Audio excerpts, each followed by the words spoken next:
Math की तैयारी ऐसी होनी चाहिए कि एकदम देखते क्वेश्चन कलम चलने लग जा, समझ रहे हो? तो फट से करके दबाओ ये क्वेश्चन जल्दी से।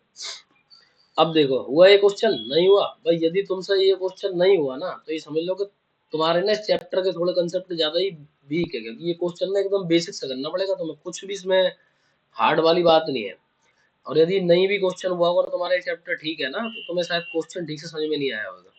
देखो करते हैं, a sum of money becomes आपका 12100 इन 2 years, यानी 12,100 rupees in 2 years and 13,310 rupees in 3 years at compound interest. तो रेट ऑफ इंटरेस्ट निकालना, ठीक है, सीआई का क्वेश्चन है और रेट ऑफ इंटरेस्ट निकालना, और ये तुम्हारा ऑप्शन से इधर है। अब देखो इस क्वेश्चन को करते हैं आराम से, बहुत ध्यान से देखना है, क्वेश्चन बहुत सिंपल है, लैंग्वेज का सारा खेल है। यदि तुमसे क्वेश्चन नहीं भी हुआ होगा ना सिर्फ इसलिए कि तुम इस क्वेश्चन की ना लैंग्वेज नहीं पकड़ पाए, सिस्टम नहीं पकड़ पाए इसका। देखो ये क्वेश्चन में क्या है, 2 साल बाद क्या है, अमाउंट हो रहा है 1000, और फिर उसके बाद क्या हो रहा है, 3 साल बाद कितना हो रहा है अमाउंट, 13310। एक चीज देखो, कुछ भी यहाँ अमाउंट हो, मान के चलो पी सही हुआ अमाउंट, 2 साल बाद वो इतना हो गया और 3 साल बाद वो अमाउंट इतना हो गया, यही तो बेसिक क्वेश्चन कह रहा है। अभी सब भूल जाओ इस बीच की ट्रिक।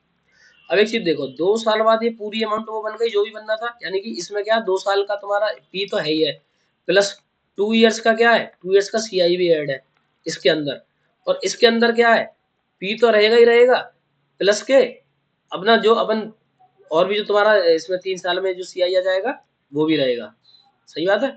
अब ध्यान से एक चीज देखो, जब ये पूरा अमाउंट इस टाइम है तो ये पूरा अमाउंट क्या होगा तीसरे साल के लिए, ये पूरा अमाउंट तीसरे साल के लिए क्या होगा, एक तरीके से प्रिंसिपल का काम नहीं करेगा, प्रिंसिपल अमाउंट ही तो हो जाएगा ये तीसरे साल के लिए पूरा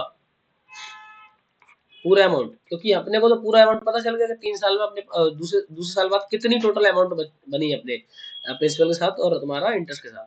तो ये अमाउंट प्रिंसिपल का काम करेगा तीसरे साल के लिए, लेकिन तीसरे साल के बाद भी क्या है अमाउंट है टोटल, सिर्फ और सिर्फ इंटरेस्ट नहीं है, समझ रहे हो? तो इसमें क्या होगा, इसमें क्या होगा देखो, तो एक पहले सबसे पहली चीज तो ये कि इसका सिंपल इंटरेस्ट निकाल दें, सही बात है, R/100 कर दो, लेकिन ये पूरा अमाउंट भी आएगा तीसरे साल में तो +1 और करना पड़ेगा साथ के साथ इसका, यानी कि इस तरीके से देख लो और ज्यादा क्लियर हो जाएगा। बस ये सॉल्व करना था सिंपल इसमें, 12,100 तो खुद जाएंगे जाएंगे और उसका सिंपल इंटरेस्ट और 1 साल का, इसको सॉल्व कर दो, एक जीरो से एक जीरो काट दो, और ये 121 है और ये 1331 है तो 11 बार कट ही जाएगा क्योंकि ये स्क्वायर है, ये क्यूब है।